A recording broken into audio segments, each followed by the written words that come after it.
All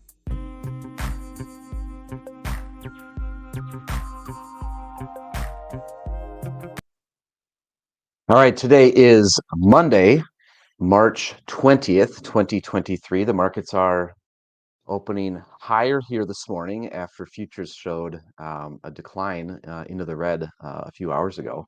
And so the volatility continues. Had a lot of volatility in the markets last week, continuing volatility this week. All eyes will be on the Fed decision this week. We also have a busy week here around the office. Looking last week, we actually had our most recent monthly economic capital markets update and outlook. And so if you were able to join us live last week, Thursday, we had a great presentation. This is where we hear from Tom Fox, our Chief Investment Officer. He talks about the positives in the markets, the headwinds that we're dealing with, and what it all means moving forward. So if you were not able to attend that presentation, the recording is now up on the website. I invite you to go take a look at that. Again, this is your opportunity to kind of look over our shoulder and get an idea of where we see things going. We do encourage your questions. So if you do have any questions, don't hesitate to shoot me an email. We would love to field those questions and follow up with you. Any questions, any concerns, any clarity that you would like about what's going on with the markets. Looking ahead at this week, we have a busy week, like I said.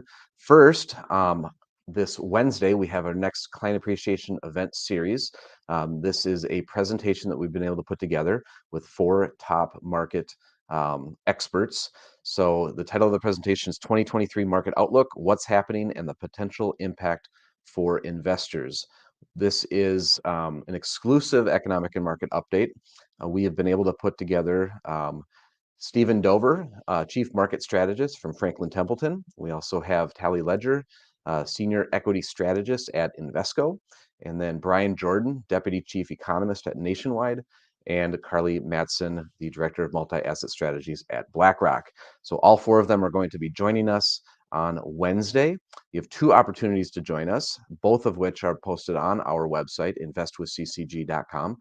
First, you can join the live presentation at 11 a.m., that is Central Time, 11 a.m. Central Time, or the replay will be shown that evening at 6 p.m.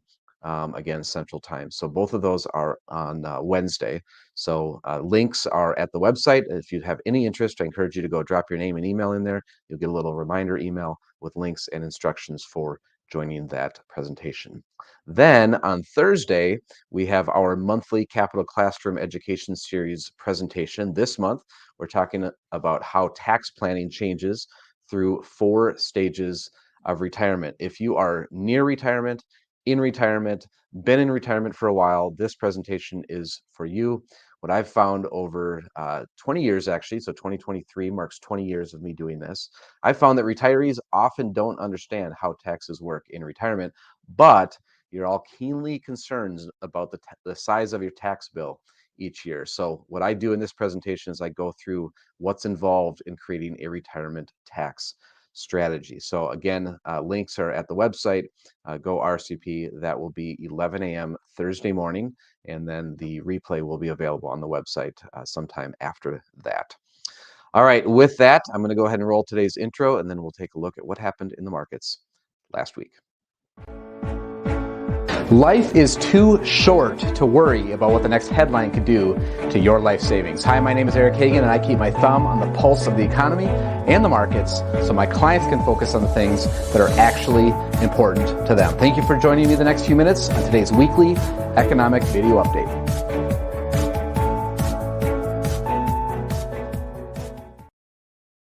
Amid the reverberations of 2 U.S. banks being taken over by regulators and the spread of uncertainty to European banks, stocks trended higher last week on the strength of the technology sector. The Dow Jones Industrials Average was flat or down 0.15%, while the Standard & Poor's 500 rose 1.43%. The NASDAQ Composite Index picked up 4.41%, and the MSCI EAFE index, which tracks developed overseas stock markets, was also flat, or up 0.05%. Stock prices gyrated as investors wrestled with banking troubles that appeared to spread to Europe. Worries of financial instability rocked financials and sent bond yields falling. While the rush into treasuries was expected, the dash into technology stocks was a bit of a surprise. Falling yields made the high growth names more attractive, though investors targeted their buying in high quality companies that offered defensive characteristics such as profits, healthy cash flows, and strong balance sheets. When Switzerland's central bank provided a lifeline to a troubled Swiss bank, and a group of US banks provided aid to a struggling regional bank, stocks powered higher on Thursday. Banking jitters, however, returned on Friday, closing out a tumultuous week and pairing some of the week's gains.